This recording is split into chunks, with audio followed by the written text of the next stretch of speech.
Hi folks, and welcome to the Thimblemilk channel, and this time I've got another knife for you. I'm in the forest again, and I know you guys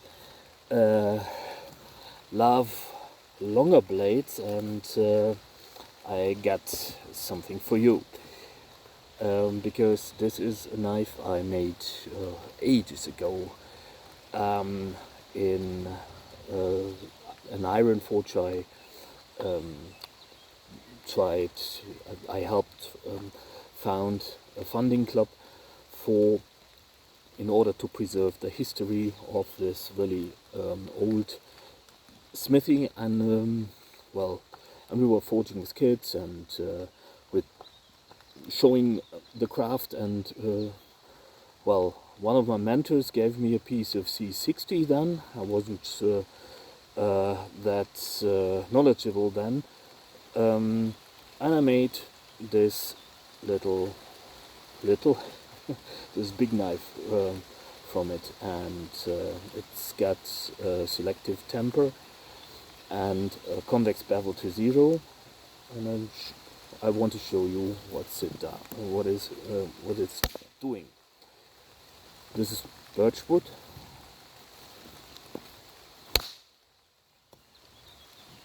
Like that.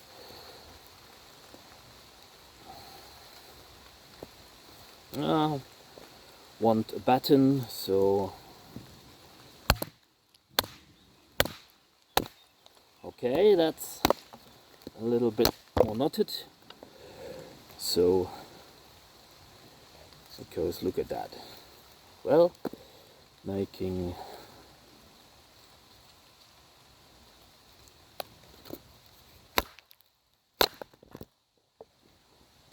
that's gone.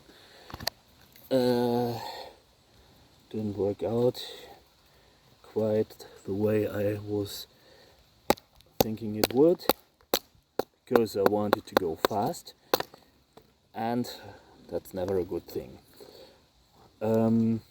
Well,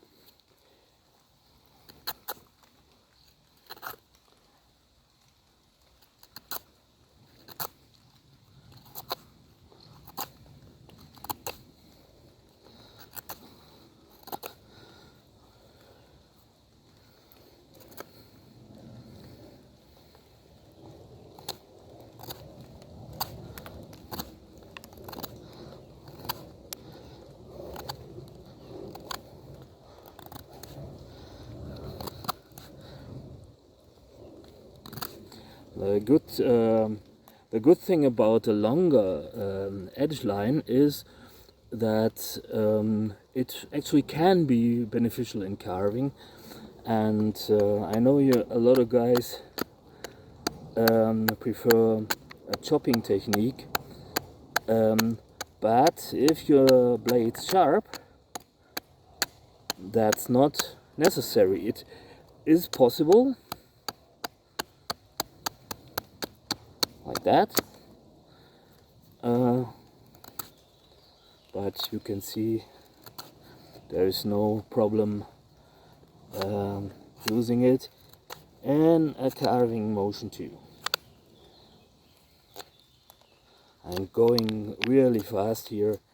It's not nothing to be proud of, but you see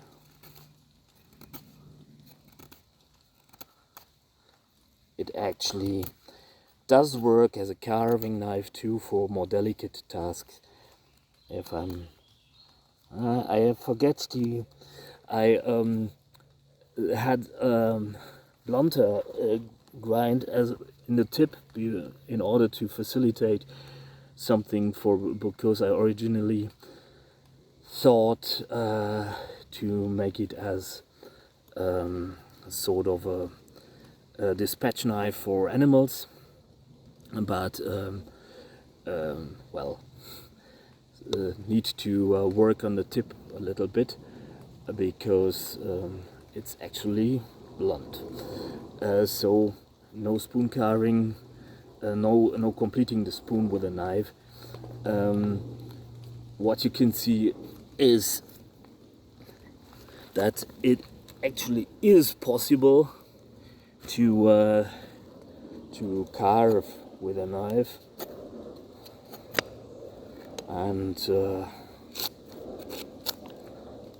making relatively fine work with it too. And problem is, if anyone, any copper would see this knife, he wouldn't be too fond of it. But actually I thought of that too, because there's a little hole in this sheath. I don't know if you can see this one here. And what this does is, if I now put the blade back into the sheath,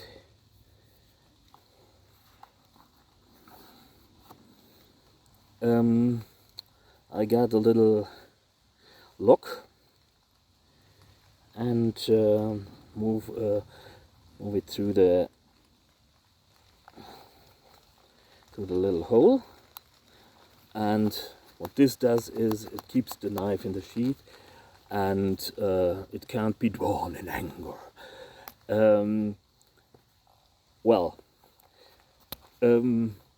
Blade length is, if I remove the lock, which takes some time, which is good, because even got an encounter with the authorities, and they found that rather great that I thought of it.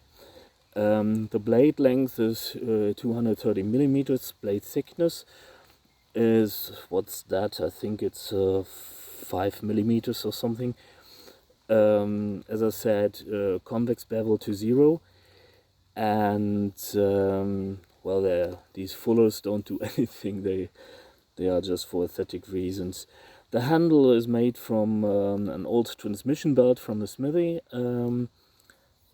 Some Zambar stack antler I found on a flea market. It was a lamp, and a bit of bronze. This is actually bronze, because it looks like copper, but it isn't. It's just the patina. I did a little bit of hammering, and you see the tang is rather massive. So this is not a rat tail tang per se, but it's almost as thick as the integral, tapering from that thickness to that thickness here. I don't think this one will fail me even in really great abuse, because I already abused it a lot. And well, actually I do like it, and I would love to use it more, or make it a little bit more fancy still. I could polish the butt cap and the pommel a little bit more, and and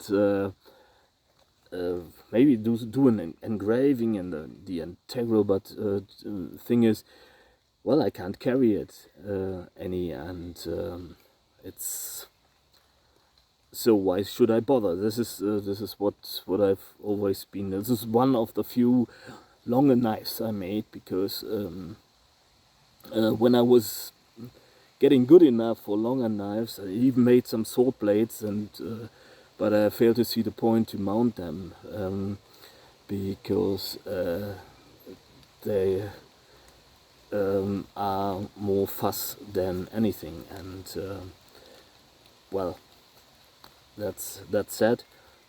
Long knives are fun.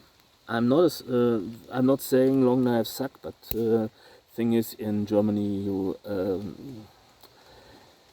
you are pretty much left with shorter things, and legal reasons actually are you proving your innocence, which tells a story about our judicial system and the state our democracy is in. So, well, but it's like it is. It's not something I could change by not obeying, being disobedient to the law. If you want to change anything about that, stick to democratic methods. You can't fight evil with evil. You can't fight fire with fire. So I hope that was halfway entertaining and informative. And as usual, enjoy the forest. Thanks for watching and take good care. Bye.